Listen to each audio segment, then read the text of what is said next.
Agora a leitura da questão que diz diretamente: o sistema operacional que possui código aberto é: letra A, Windows 7, letra B, Windows Server, letra C, VMware, letra D, Linux e a letra E, o ZOS. E aí, pessoal, qual dessas questões é a correta? Então vem comigo aqui. Quando a gente fala sobre sistema operacional de código aberto, nós vamos imediatamente pensar num sistema operacional muito famoso chamado Linux. O Linux, para quem não conhece, ele é um núcleo, um kernel para sistemas operacionais baseados no conceito de software livre. E aí existem muitas distribuições Linux, que é um sistema operacional que inclui o kernel do Linux, o núcleo e outros softwares de aplicação, formando um conjunto completo que nós chamamos de distribuição Linux. Entre as várias distribuições Linux, eu gosto sempre de destacar a distribuição Ubuntu como um belo exemplo, embora existam, claro, muitos e muitos exemplos de distribuições Linux, mas aí é um bom exemplo que cai muito nas provas de concurso, a distribuição Linux Ubuntu. Agora acompanha comigo. Quando a gente fala do porquê que o Linux é software livre, é porque ele tem algumas liberdades.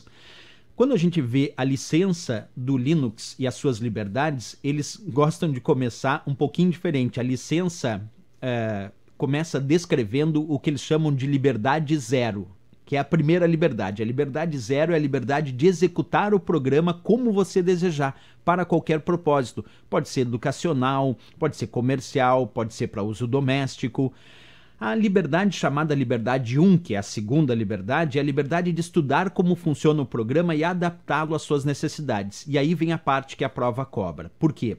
Porque para poder estudar o programa, aí é estudar os códigos de programação que foram utilizados para criar esse programa. E aí o acesso ao código-fonte é uma condição prévia para isso. Isso quer dizer que no caso do Linux o código-fonte é aberto.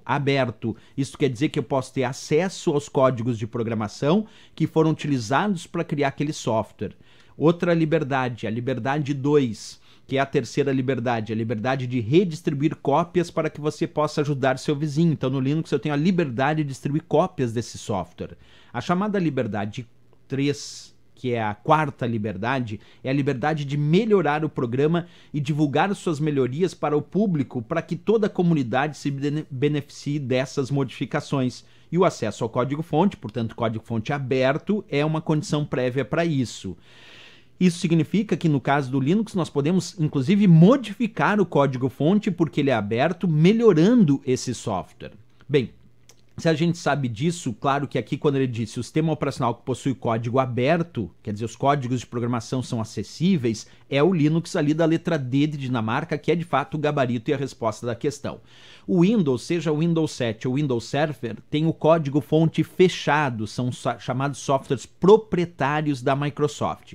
VMware é um virtualizador, é um software virtualizador, isto é, ele permite criar máquinas virtuais. Vou dar um exemplo bem prático. Eu posso, dentro do Windows, virtualizar, criar uma máquina virtual para rodar o Linux. E aí eu tenho o Windows como sistema operacional base e dentro do Windows eu posso rodar o Linux como sendo um sistema operacional virtualizado, criando aí uma máquina virtual. Esse é o VMware. O VMware, então, é um virtualizador para a criação de máquinas virtuais.